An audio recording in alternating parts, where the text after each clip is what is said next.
अपराजिता के पौधे पर बिल्कुल भी फूल नहीं आ रहे हैं, आप सारे काम करके देख चुके हैं। तो ये जो चीज़ मैं आपको बता रही हूँ, ये अपराजिता के लिए 100% आजमाया हुआ नुस्खा है। ये उपाय करके देखिए, आपके छोटे छोटे पौधे में भी लगातार फ्लावरिंग होती रहेगी। अपराजिता की ग्रोथ नहीं हो रही है या फिर कटिंग के बाद पौधा बढ़ नहीं रहा है, ये सारी प्रॉब्लम्स सॉल्व हो जाएंगी। अपराजिता के पौधे पर फ्लावरिंग का समय अप्रैल के एंड से बरसातों के बाद तक, यानी अक्टूबर नवंबर तक फ्लावरिंग होता रहता है। लेकिन आपके अपराजिता में अभी तक फूल नहीं खिले हैं, तो फिर आपको खाद देने की ज़रूरत होती है।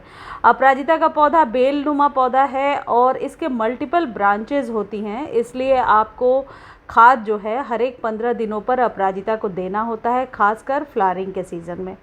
अपराजिता के पौधे को यदि अभी आप नर्सरी से लेकर के आते हैं तो 50 रुपीज़ में बहुत आसानी से आपको 3 कलर्स इजीली अवेलेबल हैं, यानी कि वाइट और ब्लू में 2 कलर, एक लाइट ब्लू और एक थोड़ा सा ब्लू का ही शेड होता है, वो कलर मैं नहीं डिफ़ाइन कर पा रही हूँ, वो आसानी से आपको अभी नर्सरी पर मिल जाएगा।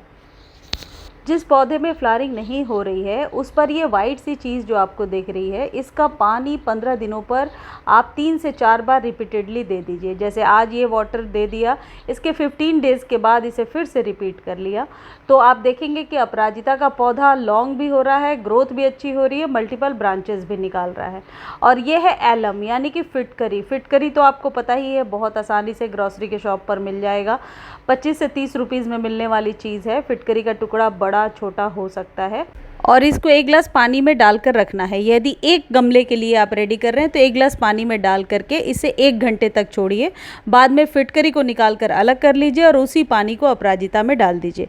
यदि आपके पास पौधे ज़्यादा हैं तो जो पानी की क्वांटिटी है उसे बढ़ा लीजिए। बड़े बर्तन में इतने ही बड़े फिटकरी के टुकड़े को डाल दीजिए और फिर इसी पानी को आप अपराजिता के गमले में डाल दीजिए। आप जब भी पानी दे रहे हैं इस बात का ध्यान रखें कि तेज़ धूप नहीं होना चाहिए। मॉर्निंग में पानी दे दीजिए या फिर इवनिंग में। और जब भी पानी दे रहे हैं गमले की जो सॉइल है वो ड्राई होनी चाहिए। गीले मिट्टी में कभी भी ये खाद आपको नहीं देना है, नहीं तो इसका कुछ फ़ायदा आपको नहीं मिलने वाला है। जिस पौधे में फ्लावरिंग हो रही है उसमें भी दे सकते हैं और जिसमें फूल नहीं खिल रहे हैं उसमें तो ज़रूर दीजिए। और इसको 15 दिनों के बाद जैसा मैंने बताया रिपीट कीजिए। अब आपको क्या करना है, आपको अपराजिता के पौधे के लिए एक अच्छी सी खाद तैयार करनी है, जिसमें कि आप 2 चम्मच नीम खली डालेंगे, यानी कि एक पौधे के लिए 2 चम्मच नीम खली। जो मीडियम साइज़ का चम्मच होता है वही लेना है, बहुत बड़ा या बहुत छोटा नहीं लेना है।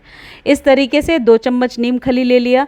इसमें डीएपी के दाने ज़रूर डालिए, कम से कम 8 से 10 दाने डीएपी के। मैं अपने 2 गमलों के लिए रेडी कर रही हूँ, तो कुछ इस तरीके से मैंने डीएपी लिया है, मैं आपको दिखा रही हूँ।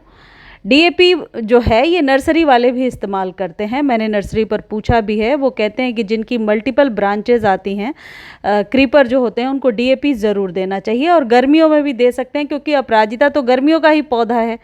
और इसके साथ मैं मिक्स करूँगी ये चाय पत्ती जो ऑलरेडी मैंने सुखा करके रखे हैं, क्योंकि पत्तियाँ आएंगी तभी अपराजिता में फ्लावरिंग होगी। आपने देखा होगा टिप पर ही फ्लावरिंग होती है, तो इसलिए ये जो चाय पत्ती है ये मोगरा और अपराजिता दोनों के लिए बहुत ही बढ़िया होता है। तो 2 से 3 चम्मच मैंने चाय पत्ती भर भर के ले लिया है। अब इसमें से आधी खाद जो है मैं अपराजिता में दूंगी। देखिए, खाद देने का एक तरीका होता है कि जड़ों के पास नहीं, हमेशा गमले के रिम के तरफ, यानी कि चारों तरफ खाद को फैलाइए, मिट्टी से थोड़ा दबा दीजिए और फिर ऊपर से पानी दे दीजिए। यही सबसे बेस्ट तरीका है गर्मियों में भी खाद देने का। कभी भी जड़ों के पास भर भर के खाद नहीं देना चाहिए। और एक चीज़ और ध्यान रखिएगा कि गमले की जो मिट्टी है ऊपर से 1 से 2 इंच खाली होनी चाहिए। ऐसा कभी भी नहीं करना है कि मिट्टी को ऊपर तक भर देना है। ऐसा करेंगे तो कभी भी आप बहुत अच्छा रिजल्ट नहीं ले पाएंगे, चाहे आप जितने भी खाद पानी देते रहें। इस तरीके से इसको खाद दे दिया। अब जिसमें कि फ्लावरिंग हो रही है उसमें भी ये खाद देना है और 15-15 दिनों के बाद इसको रिपीट कर लेना है। देखिए, जो नीम खली होता है ये पौधों के विकास में तो हेल्प करता ही है, साथ ही जड़ों को फैलाने में हेल्प करता है। तो यदि रूट्स बहुत अच्छे से फैलेंगी तो आप मल्टीपल ब्रांचेस ले पाएंगे। और अपराजिता को सहारे की ज़रूरत होती है, हमेशा सहारे से आगे बढ़ता है। तो जैसे ही आपका पौधा थोड़ा सा बड़ा होने लगे, इसको किसी स्टिक के सहारे से या फिर किसी भी चीज़ के सहारे से ऊपर चढ़ा दीजिए, तो आप इस पौधे की फ्लावरिंग अच्छी ले पाएंगे। अपराजिता फुल सन का पौधा होता है, इसलिए इसको पूरे दिन के सनलाइट में रखिए। आप इसको जब भी लगा रहे हैं थोड़े बड़े कंटेनर में लगाइए, यानी 8 से 10 इंच के कंटेनर में बहुत आसानी से लगता है। यदि ज़मीन में लगा रहे हैं तो फिर इसकी ऊंचाई बहुत ज़्यादा चली जाती है।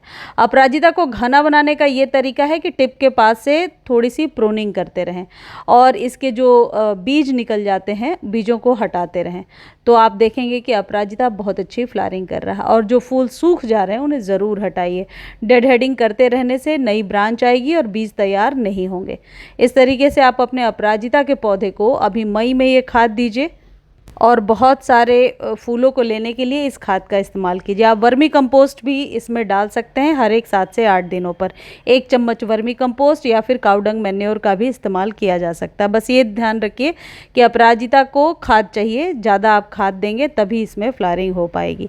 मुझे उम्मीद है ये वीडियो बहुत अच्छी लगी होगी। मेरे द्वारा दी गई जानकारी थोड़ी भी अच्छी लगती है तो चैनल को लाइक शेयर सब्सक्राइब कीजिए और फेसबुक पर देख रहे हैं तो फॉलो ज़रूर करें।